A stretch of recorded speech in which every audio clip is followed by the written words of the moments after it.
Nós começamos na semana passada essa nova série que chama Testemunha Ocular, e o tema é a partir dos olhos de alguém que estava com Jesus o tempo todo. A gente chama João e o mestre de Nazaré, alguém que andou com Jesus, que a princípio achava que era apenas um mestre.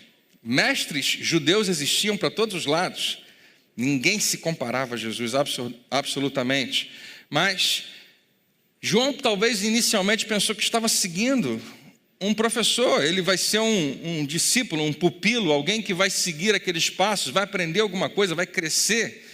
Mal sabia, não fazia a menor ideia, João, que estava diante do próprio Deus feito em carne, e que Deus estaria dirigindo e orientando a sua vida pelos próximos 3 anos, aproximadamente, e ele aprenderia muito mais do que apenas teoria, do que apenas ensinos. Ele aprenderia que a vida até então não existia, mas a partir de agora ela começa a existir. E a gente começou na semana passada a perceber que o João vai mostrar para a gente algo que a gente precisa aprender urgentemente também, que cristianismo, que ser igreja, que ser de Jesus, não é apenas acreditar em alguma coisa porque todo mundo acredita. Não é apenas seguir um senso comum, mas nós somos convidados a acreditar no que ele, João, diz que realmente presenciou, que ele viu. Por isso o título da série, Testemunho Ocular. Os discípulos de Jesus, nenhum deles seguiu Jesus por causa da fé. É normal que eu e você façamos isso, mas eles não. Na verdade, eles são os melhores exemplos de pessoas que duvidaram e creram várias vezes durante o ministério de Jesus. Até um último momento que não dava mais para descrer, não dava mais para desacreditar. Um momento que foi determinante para a história da humanidade, e a razão única da gente estar aqui é esse momento. Eles viram o seu amigo, o seu mestre, o seu professor, o seu Senhor crucificado. A pior tortura que existia em Roma, e morto. Todo o seu sangue havia sido derramado, não havia mais vida nele. E junto com Jesus e a sua morte foi a sua fé também. A fé que eles tinham em Jesus desaparece, porque se ele é o Filho de Deus, se ele é o Messias, nunca poderia morrer, mas agora morreu. Mas naquele terceiro dia, naquele domingo de Páscoa, quando Jesus vence a morte de uma maneira tão espetacular e sai daquele sepulcro, está vivo, e tem um encontro, e mais de um encontro com os seus amigos, com os seus discípulos. Eles veem o seu mestre que estava morto, agora está vivo. Tudo muda. E João se torna não apenas a testemunha ocular de vários sinais que Jesus apresenta, mas do principal, do maior de todos, da sua própria ressurreição. Não foi por causa da fé, não foi porque algo foi transmitido a ele e dito, você tem que acreditar, não. Foi por causa do que eles viram e por causa do que eles ouviram. E João vai encorajar a mim e a você, seus leitores, a não seguirem a Jesus por causa de apenas alguém falar para você, mas por causa do que eles mesmos viram e ouviram. Ele coloca da seguinte maneira, lá numa das suas cartas, além do seu evangelho, ele tem 3 cartas no finalzinho da sua Bíblia. Em 1 João ele começa falando isso aqui, o que era desde o princípio, o que ouvimos, e ele vai repetir isso várias vezes, o que ouvimos e o que vimos com os nossos olhos, o que contemplamos e as nossas mãos apalparam. Ele começa essa carta dizendo, eu quero que vocês saibam que a coisa é séria. Não é uma coisa invisível, uma ideia, uma energia, não, foi uma pessoa e a gente tocou nele. Isto proclamamos a respeito, e ele não conseguiu achar uma melhor maneira de definir Jesus, ele fala a palavra da vida, a vida, como eles nunca tinham visto antes, a vida se manifestou, foi revelada, nós a vimos, mais uma vez, e dela testemunhamos e proclamamos a vocês a vida eterna que estava com o Pai e só Ele tinha, mas nos foi manifestada. E nós vimos, e no 3º versículo ele vai repetir outra vez, proclamamos o que vimos e ouvimos, com um propósito, para que vocês também tenham a mesma experiência que nós tivemos, comunhão conosco. A nossa comunhão é com o Pai e com seu Filho Jesus Cristo. Ninguém chamava Deus de Pai até Jesus aparecer no cenário e apresentá-lo. Nosso Pai. E eu vou terminar essa mensagem daqui a pouco falando isso para você, que viver uma vida que confia em Deus, que crê em Deus, significa realmente crer que Ele é seu Pai. Assim como Jesus o apresentou.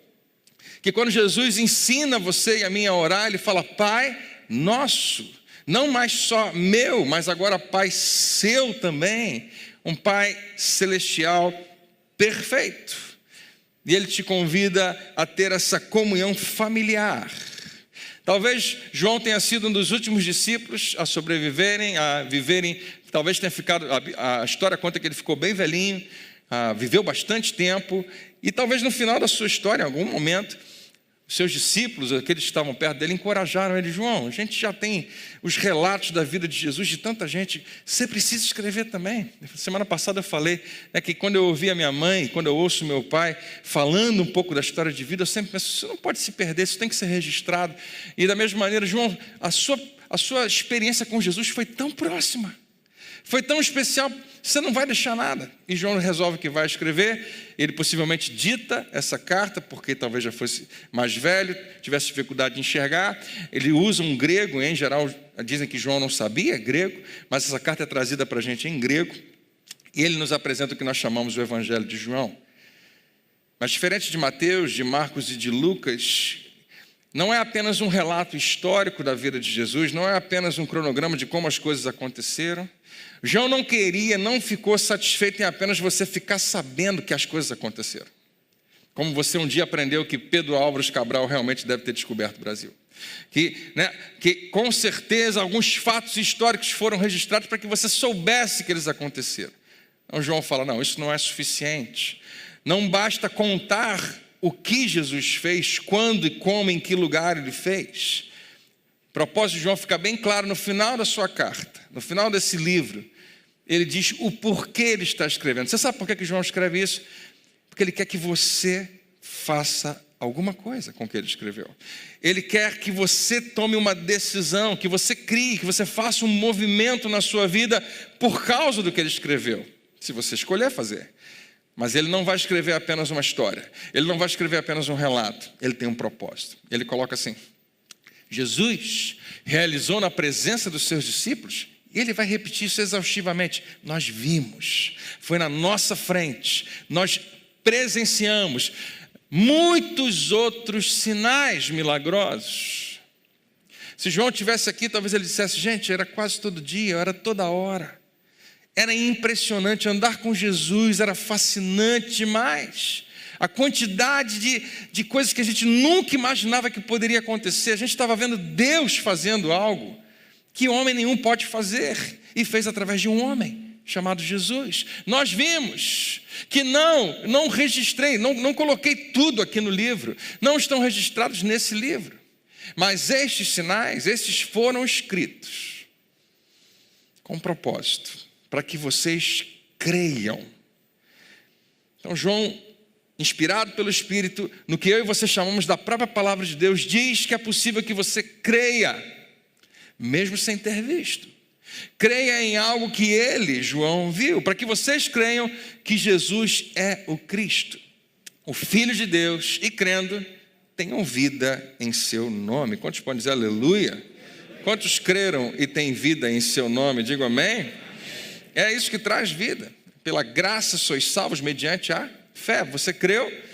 Isso não vem de você, é um dom de Deus. Você recebe o presente da vida eterna, o dom gratuito da vida eterna, pela fé em Cristo Jesus. E aí João vai mostrar para você que a maneira como ele resolveu acreditar em Jesus, ele acha que deve ser a maneira como você deve acreditar em Jesus. A mesma sequência de fatos, de acontecimentos, de eventos que ele presenciou, que ele descobriu que não eram apenas acontecimentos, eram sinais, não eram apenas milagres, apontavam numa direção. Diga comigo, sinal. O que um sinal faz? Ele te dá uma direção. Sinais que se tornam evidências, que não podem ser contestadas, porque afinal de contas foi diante dos meus olhos. que provoca nele uma crença de que aquilo que aconteceu é verdade, é real, e o convida a uma confiança na pessoa que o fez, né? Uma confiança no Senhor Jesus. São acontecimentos que servem como sinais para indicar a identidade de Jesus. Então João faz questão de organizar todo o seu relato em volta de 7 sinais, 7 grandes acontecimentos, milagres que só poderiam ser feitos por Deus. Nenhum outro Deus, somente o Deus Criador do universo poderia fazê-los. E ele vê a partir de Jesus, natureza sendo transformada, a ordem natural das coisas ser mudada, coisas milagrosas. Em outras palavras, nenhum médico conseguiria curar, nenhum advogado conseguiria livrar, ninguém absolutamente poderia resolver aquele problema, somente Deus. Para quê? Para que você e eu creiamos. Porque esses sinais foram suficientes para ele. Convenceram ele. Ele esperava que convencesse a mim e a você também. E semana passada a gente viu o primeiro sinal, quando Jesus vai no casamento e transforma água em vinho. E esse sinal pode parecer, se você encarar apenas como um milagre, pode parecer um pouco sem propósito. Mas se você não estava aqui semana passada, depois você dá uma olhada na mensagem, a gente tenta apontar nessa direção. Se há um sinal, sinaliza o quê? E Jesus está sinalizando qual é a razão por que ele veio. E hoje a gente vai para o segundo sinal, que na sua Bíblia, pela Sociedade Bíblica, deve ter esse título, eu imagino: a cura do filho de um oficial. Esse é um momento também muito marcante, tão marcante que João fala, a gente não escreveu, eu não escrevi tudo que Jesus fez, mas eu precisava escrever isso, eu precisava apontar nessa direção. Depois do casamento, lá em Caná da Galileia, você continuar a leitura de João, você vai passar pelo capítulo 2, capítulo 3 e capítulo 4, que é a nossa leitura de hoje. E deixa eu só situar você, Jesus vai para Jerusalém. Pelo menos uma vez por ano ele saía da região da Galileia, ia para a Judéia, para Jerusalém, especialmente na época da Páscoa, em outras festas também. Sempre em festas, todo mundo ia para Jerusalém. E estava se aproximando a Páscoa, Jesus entra lá e acontece aquela situação complicada, porque toda vez que Jesus ia para Jerusalém, coisas complicadas aconteciam. Jesus falava coisas que chocavam as pessoas. Jesus fazia coisas que deixavam alguns incomodados. E nesse momento, a Bíblia narra que ele entra no templo e fica extremamente frustrado, não é a palavra, indignado talvez com o que estão fazendo no templo. Jesus não ligava muito para o templo, mas ele entendia que o que estava acontecendo era uma ofensa muito grande ao seu pai. E quando alguém ofende o seu pai, quando alguém ofende o seu irmão, quando alguém ofende alguém que você ama, mexe com você. E Jesus faz o que a Bíblia diz, chama de uma purificação do templo. Ele expulsa todo mundo que está lá de maneira indevida e errada e fala: essa é a casa do meu pai, essa casa será chamada casa de oração, não será qualquer lugar. E depois disso, que ele purifica o templo, a Bíblia diz que ele realiza ali alguns milagres, realiza ali algumas curas, talvez não poucas, mas João narra da seguinte maneira: muitos viram os sinais milagrosos que ele estava realizando naquele momento e creram. Diga comigo, viram e creram, porque essa era a ordem normal.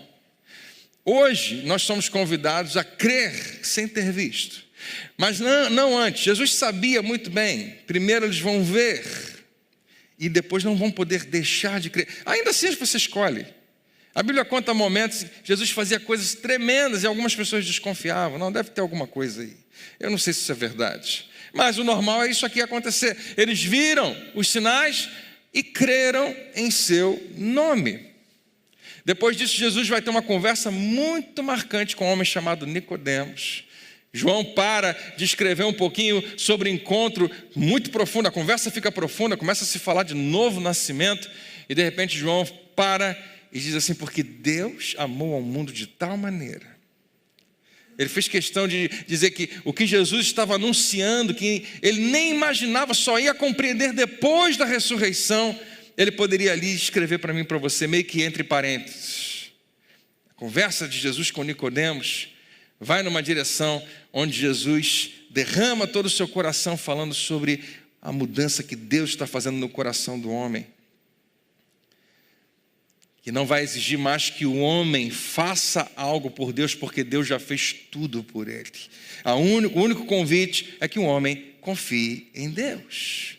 Porque Deus amou ao mundo de tal maneira, você sabe de qual é esse versículo? Vamos lá comigo. Deus amou ao mundo de tal maneira que deu seu único filho para que todo o que nele crê não pereça, mas tenha a vida eterna. 17.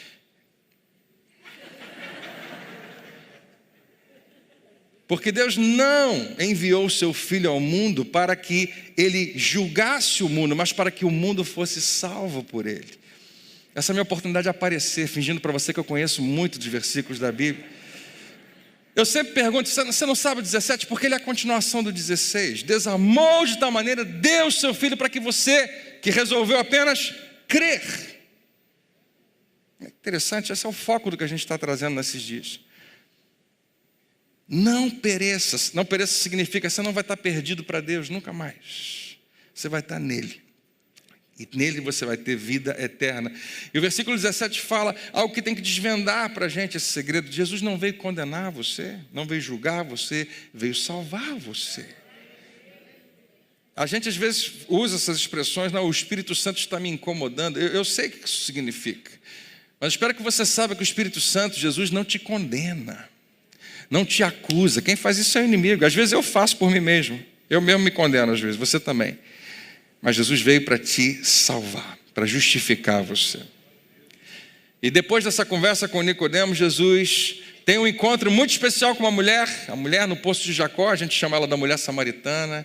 E ali tem algo interessante que acontece que prefigura o que a gente vai falar hoje.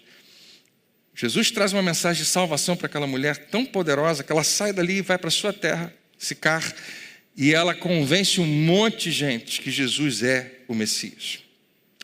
E a Bíblia diz que toda aquela população, um grupo grande de pessoas, crê em Jesus. O que está sendo prefigurado ali?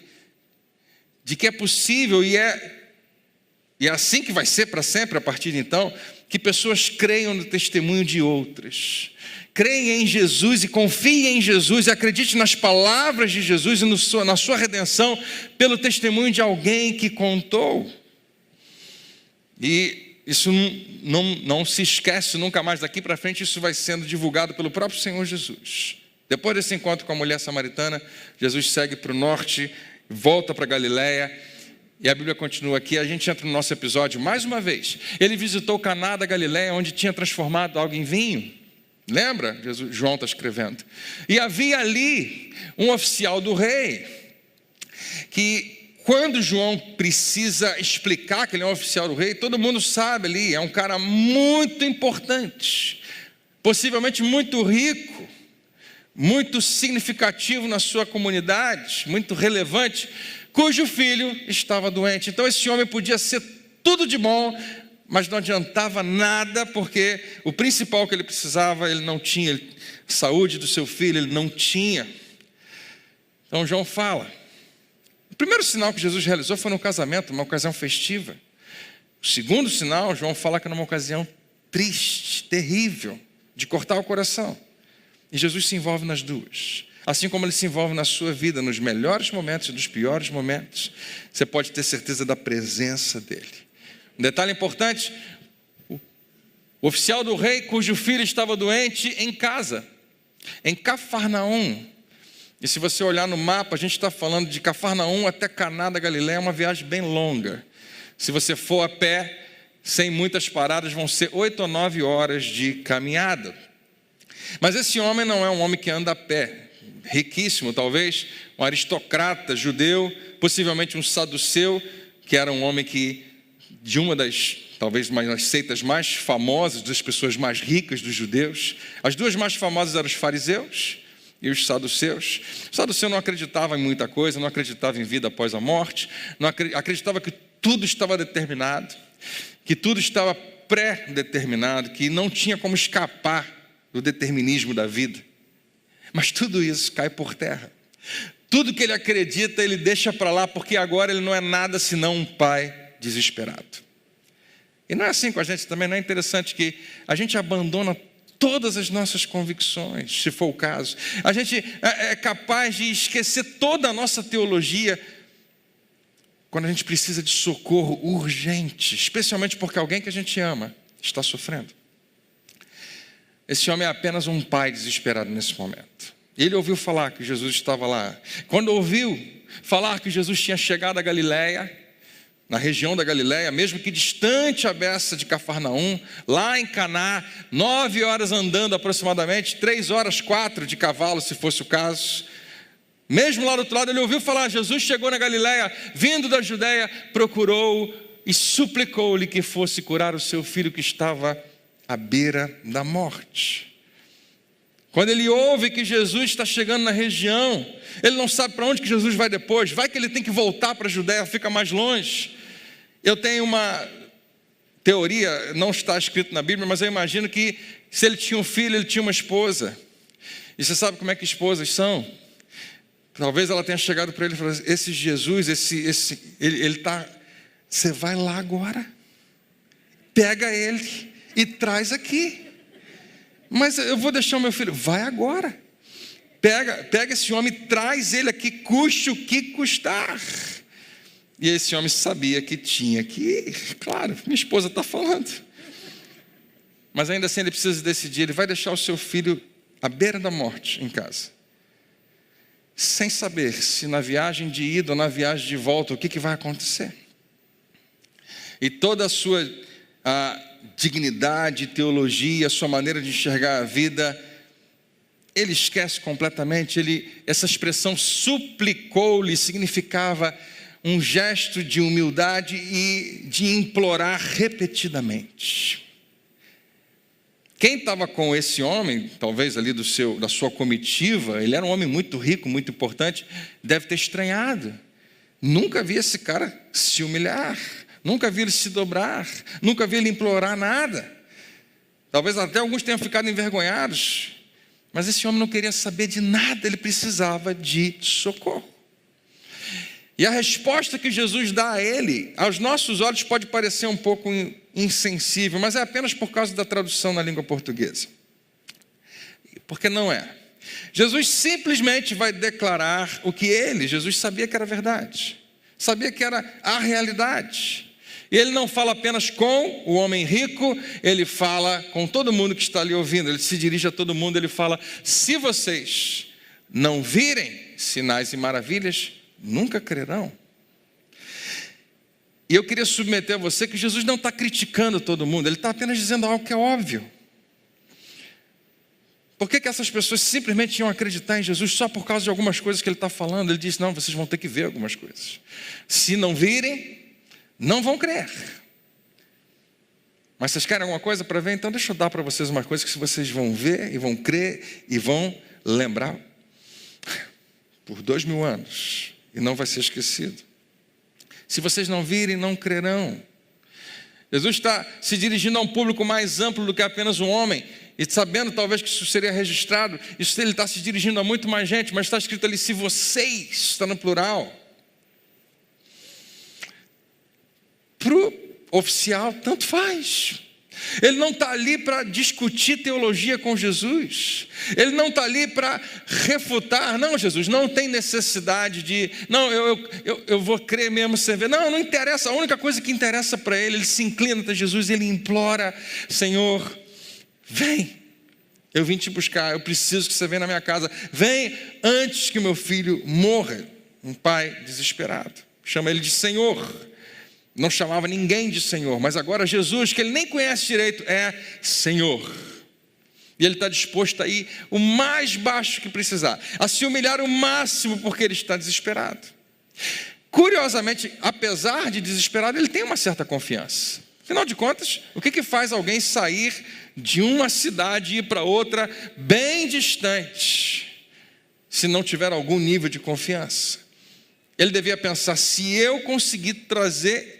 ou levar, quando ele já estava chegando lá, levar esse homem até a cama que meu filho está deitado, meu filho vai ser curado, tudo vai ficar bem. Por que ele acredita? E como ele vai acreditar nisso?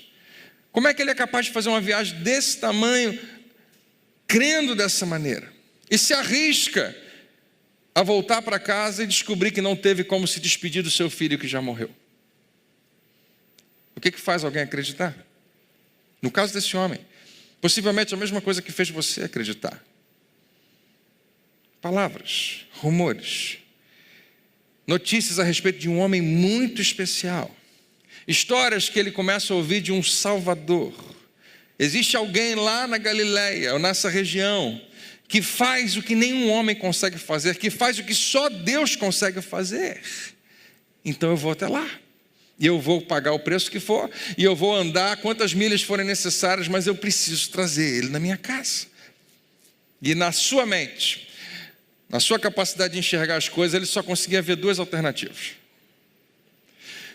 Jesus, vem comigo, meu filho pode ser curado. Se Jesus não vier comigo, meu filho possivelmente vai morrer. Jesus deve ter dado um sorriso, porque tinha uma terceira opção. Tinha uma outra alternativa. E Jesus pede que esse homem faça o que ele, Jesus, tem pedido a todo mundo desde então. O que Jesus vai pedir a esse homem, ele pediu a mim, ele pediu a você, ele pede a todo mundo desde então. Jesus pede que esse oficial, que ele confie nele, com base no testemunho de outras pessoas, com base no que outros falaram a respeito dele. Porque Jesus não vai na casa dele. Jesus diz assim: pode ir. Pode voltar para casa. Pode seguir o seu caminho. Nessa tradução, na verdade, o que esse homem está dizendo é: pode continuar. Jesus está dizendo: pode continuar com a sua vida. Pode seguir o seu caminho. E não precisa ter pressa para voltar para casa. E não precisa ficar preocupado. Eu não vou com você para sua casa. Mas você não tem nada para se preocupar. Seu filho continuará vivo. E esse homem não esperava isso. Eu vim aqui buscar esse nazareno, levar para minha casa. Minha esposa está lá esperando. Não posso voltar sem ele. E eu só tenho duas alternativas. Ele vai comigo, de um jeito ou de outro, e o meu filho vive. Pensando bem, ele tem duas alternativas: ou Jesus vai, ou Jesus vai.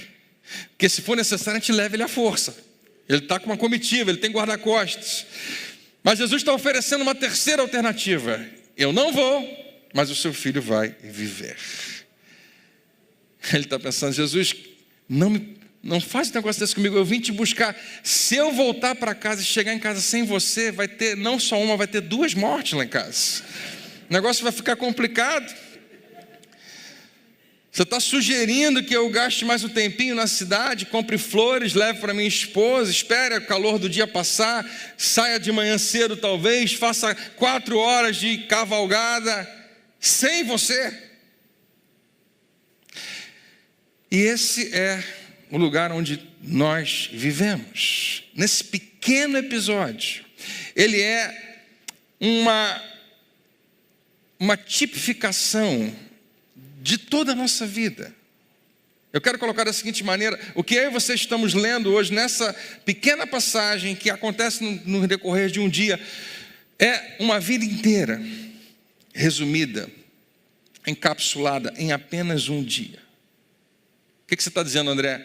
Eu estou dizendo que esse é um exemplo do que eu e você experimentamos toda a nossa vida. Nós somos convidados a confiar na palavra de Jesus com base no testemunho de outras pessoas. Não é isso que você um dia foi convidado a fazer, foi desafiado a fazer? Alguém aqui tem mais de 2.000 anos? Eu acho que não. A maioria de nós nasceu em 1900 alguma coisa. Tanto faz os últimos 2 números, mas a verdade é que você não estava aqui nesse planeta quando Jesus fez isso. Você não viu isso acontecer, mas você é convidado a acreditar que alguém realmente viu e registrou e documentou e foi confirmado por outros. Mas é onde nós estamos. Jesus te convida a seguir com a sua vida e acreditar que o que ele falou é verdade. E muitas vezes para mim e para vocês isso não vai fazer sentido, mas ainda assim a gente continua crendo. E isso é a marca que eu queria deixar com você nessa manhã, que é tão especial. Você não faz ideia do que isso significa. Porque eu sei que você é como eu. Você tem algumas orações que não foram atendidas ainda. Você tem algumas coisas que você não entende. Não se engane. Eu sou pastor, mas eu sou igualzinho você nesse aspecto, e tudo quanto é pastor que você conhece é igual nesse sentido. Tem coisas que a gente não entende. E tem perguntas que você vai fazer para mim que, se eu for honesto, eu vou dizer, não sei. O quê? Você tinha que saber, não sei. Porque não tem como saber. Tem coisas que não tem como saber. E essas questões sempre vão nos assombrar, e eu preciso escolher se eu vou continuar crendo apesar disso ou não. Apesar de algumas orações não serem atendidas, ou se eu não receber a resposta que eu esperava, que eu queria. E quando você experimenta isso na sua vida, quando as coisas acontecem, fogem ao seu controle, quando orações não são atendidas, quando algumas coisas saem completamente do seu plano, do seu script, e você diz, ok, eu continuo crendo que Deus é quem Ele diz, que Jesus é quem Ele diz. Isso fortalece você de uma maneira que você não imagina. E para você, cristão do Novo Testamento, você não faz ideia, como a gente falou algumas semanas atrás, do que está do outro lado, dessa sua disposição de crer. Você sabe quem são as pessoas que já estão sendo afetadas no seu espírito, pessoas que já estão sendo em algum nível influenciadas pelo seu exemplo? Deixa eu te responder essa pergunta. Não, você não sabe quem são essas pessoas, mas elas existem. Você não sabe quem são pessoas que já estão observando você, olhando você, e estão impactadas e não falam nada com você, mas estão impressionadas com a sua firmeza. Porque eu e você de vez em quando encontramos essas pessoas. Você conhece gente que, apesar do que está acontecendo, tem um sorriso no rosto e continua confiando em Deus, e continua cantando louvores a Ele. Essas pessoas nos deixam inspiradas, impactadas, às vezes amedrontadas. Como é que isso é possível? E você, muitos que estão aqui são essas pessoas, que já estão inspirando outras pessoas. Você não faz ideia de quem são aqueles que daqui a uma semana, ou daqui a um mês, ou daqui a um ano, ou daqui a alguns anos, vão entregar a sua vida a Jesus, porque observaram a sua vida em Cristo Jesus. Porque você foi uma testemunha de alguém que, apesar da vida e das respostas que você não teve, e das questões que você não entende, como Deus permite isso ou permite aquilo, e na nossa humanidade tão limitada, a gente não tem respostas, e ainda assim eu decido confiar, eu decido crer que o que Jesus disse é verdade.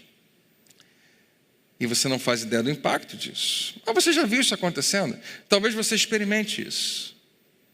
Voltando para a história, a única opção que Jesus deu a esse homem é crer sem ter visto.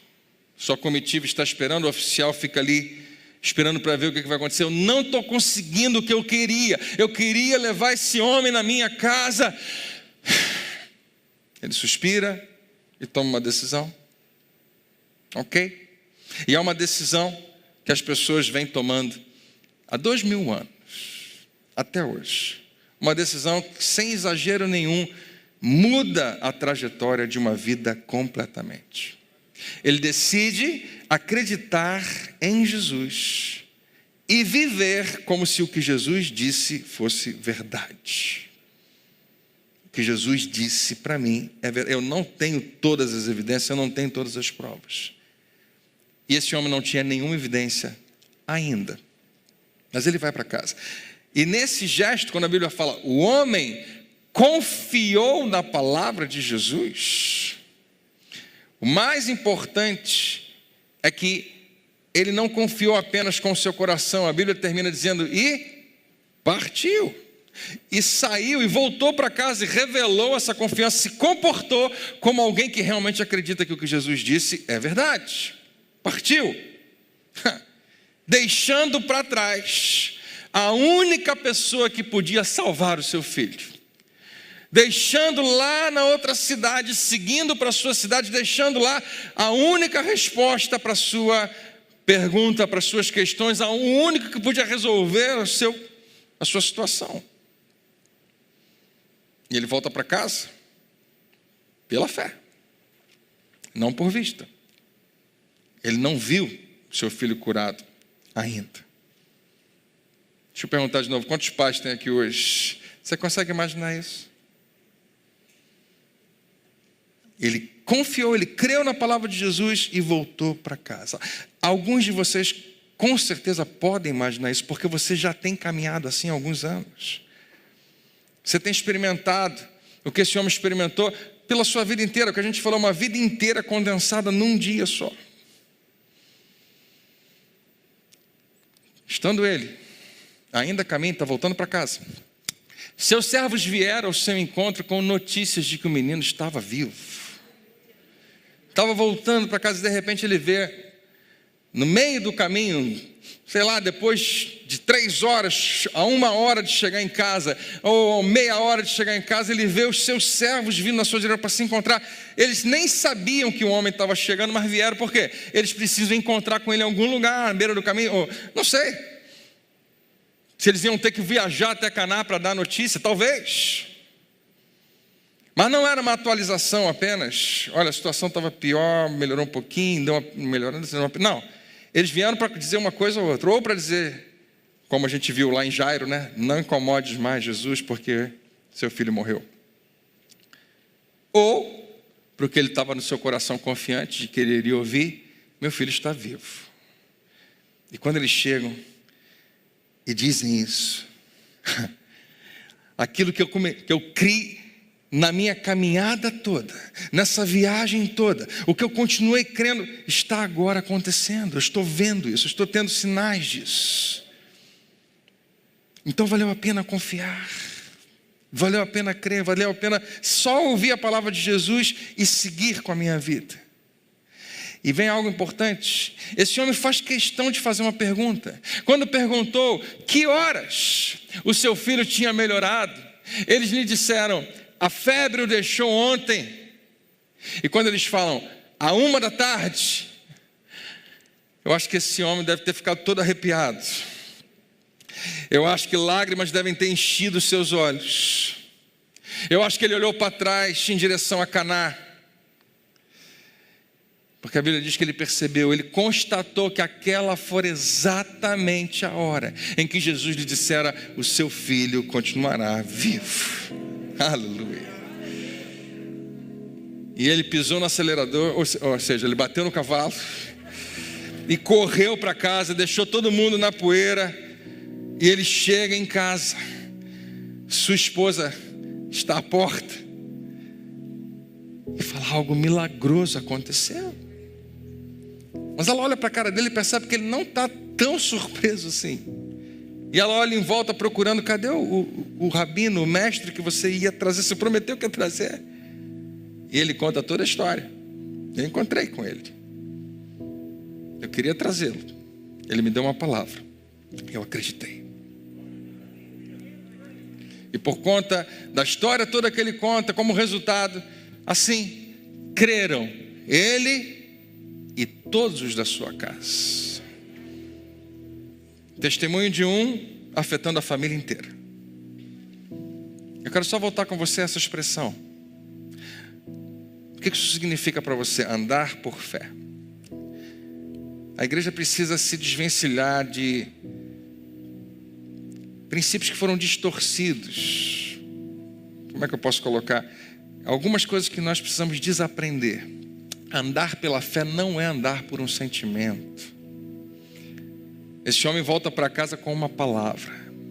Andar pela fé não é andar por apenas esperança, por pensamento positivo, por desejar muito alguma coisa. Nós somos novos enquanto igreja cristã evangélica. Quando eu digo nós, eu estou dizendo a igreja cristã evangélica no Brasil. Mas alguém ensinou para a gente, e em algum momento a gente mesmo ou outros distorceram isso. E há muitas pessoas que pensam que se quiserem muito alguma coisa, se eu quiser muito, é fé. Não é. Não é algo que você sente apenas. Você pode até sentir alguma coisa, mas não é um sentimento, não é isso que é a base. Jesus tem uma palavra para você. A única coisa que Ele te convida a acreditar é na palavra que Ele te deu. Não no que você quer que aconteça, ou que você deseja que aconteça. Até porque nada disso Ele fez aleatoriamente. Era um sinal. Então deixa eu traduzir para você o que eu acredito que seja andar pela fé. Com base nesse texto que a gente leu. Andar pela fé é viver todos os dias como se Jesus fosse realmente Jesus. Como se Jesus realmente fosse quem Ele afirma ser. É viver todos os dias como se as palavras dele fossem a maior autoridade, fossem a verdade absoluta na sua vida, se fossem totalmente verdadeiras, não fossem possíveis de questionar. O que Jesus declara não é relativo, é absoluto. Viver pela fé é acreditar nesse nível, é acreditar que Deus realmente é o seu Pai, porque Jesus lhe apresenta dessa maneira, porque Jesus te convida a orar dizendo: Pai nosso que estás nos céus. E você não sabia, mas Ele é o teu Pai, e Ele que te apresenta isso. Viver como alguém que tem um Pai assim muda tudo. Viver pela fé, andar pela fé, significa que toda vez que eu tiver qualquer dúvida no meu coração, toda vez que eu tiver algum questionamento, toda vez que eu não entender alguma coisa, eu preciso lembrar: Ele é o meu Pai, e Ele é um Pai perfeito, não tem Pai melhor. Ele é um Pai amoroso, presente, poderoso, enche a minha vida, me protege, guarda. Não tem outro Pai que consiga fazer isso tão bem. Mas o convite de andar pela fé é acreditar que Ele é o teu Pai. Andar pela fé significa viver como se o seu pecado realmente tenha sido perdoado, total e completamente. É acreditar que o poder do sangue é infinitamente maior que o poder do pecado. Por que eu estou falando isso para você? Porque não é a nossa inclinação. Quando eu peco, quando você peca, a gente tem a impressão que isso é tão forte, tão poderoso, que pode nos roubar de Deus. O que Adão fez e Eva fizeram lá no jardim é extremamente poderoso, afetou a nossa vida para sempre. Mas o que Jesus fez na cruz é infinitamente maior. E não tem pecado que você cometa ou venha cometer que o sangue não consiga apagar e lavar completamente. Sim, eu e você fomos pecadores, mas fomos justificados pelo sangue de Jesus. Quem está comigo, diga aleluia. E essa eu acho que talvez seja a parte mais complicada para alguns. Andar pela fé é viver como se você realmente fosse amado incondicionalmente. É não precisar, é saber, andar pela fé é saber que Deus não está querendo que você pague nada a Ele de volta, que você não tem obrigação de retribuí-lo em nada, porque o que Ele te deu de graça. Se a igreja acordar para isso, a nossa vida muda. Porque eu sei que nesse momento tem um monte de pastor pregando que você tem que fazer um monte de coisa, mesmo que seja só por gratidão a Deus. Não é isso que a Bíblia diz. Paulo te convida toda vez a entender que essa graça é tão grande, tão abundante, tão maravilhosa sobre a sua vida, que não resta mais nada senão viver uma vida que agrada a Deus. Mas isso é Ele que faz em você, não sou eu que te convenço disso. Se você não compreender que o pecado está tentando te destruir e Jesus já te salvou, e a sua graça é isso, é de graça. E Deus não está esperando que você pague a Ele, mas quando você se apaixona por Ele, não dá mais. A gente não consegue mais viver do mesmo jeito. Eu quero agradá-lo. Eu não preciso, mas eu quero agradá-lo. Eu não preciso fazer nada por Ele, porque Ele já fez tudo por mim. Mas eu quero viver uma vida que lhe agrada. É viver com a confiança, saber que a sua fé, o seu sacrifício, sua generosidade, nada disso é em vão, porque estão ancoradas em alguém real.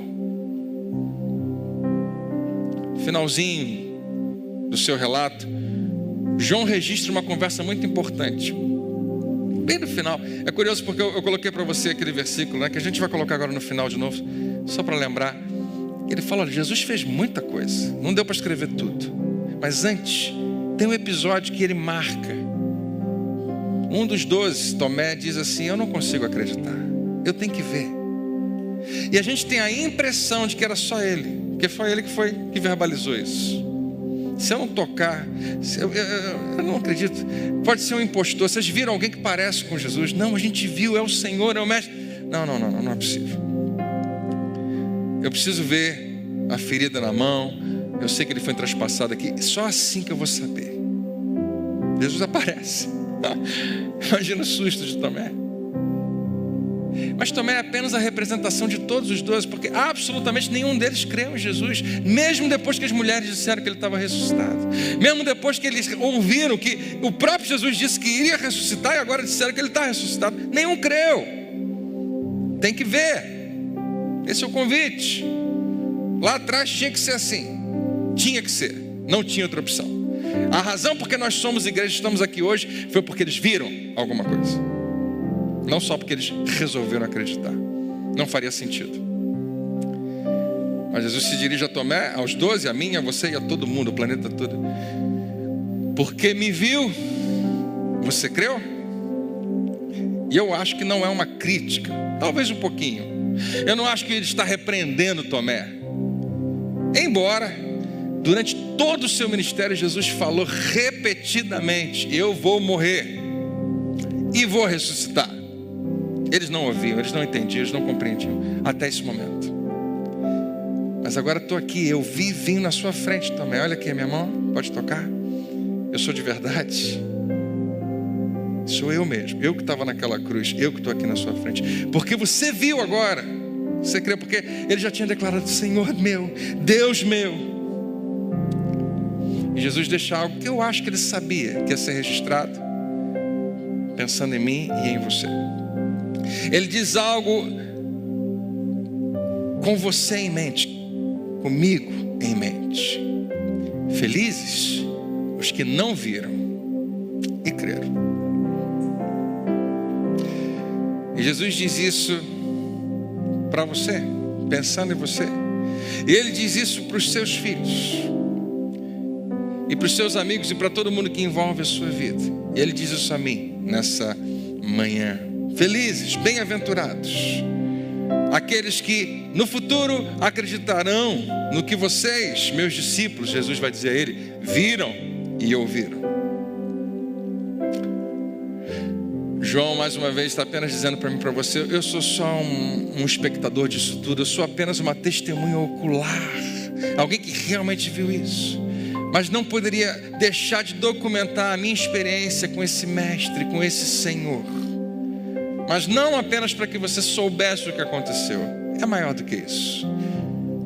Estes sinais foram escritos para que vocês creiam que Jesus é o Cristo, o Filho de Deus, e crendo, tenham vida em seu nome.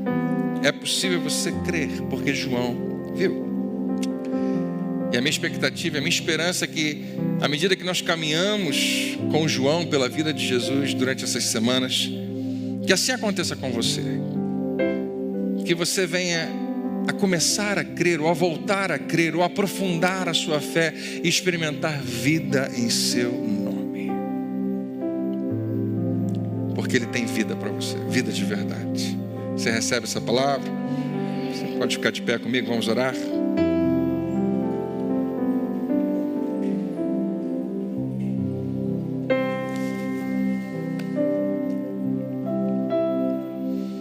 Essa série, logo no início desse ano, é porque Deus está nos dirigindo a ter algo debaixo dos nossos pés extremamente sólido, extremamente firme, para aquilo que Ele quer construir. Deixa eu perguntar uma coisa para vocês: você tem uma expectativa de que Deus quer fazer algo em você? Não sei se essa pergunta fica muito clara. Se Deus quer fazer alguma coisa em você, não termina em você, Ele quer tocar em outras pessoas. Vou perguntar de novo: você tem essa expectativa de que Deus quer fazer e pode fazer algo em você, para afetar a vida de outras pessoas? Mas até onde Ele pode ir?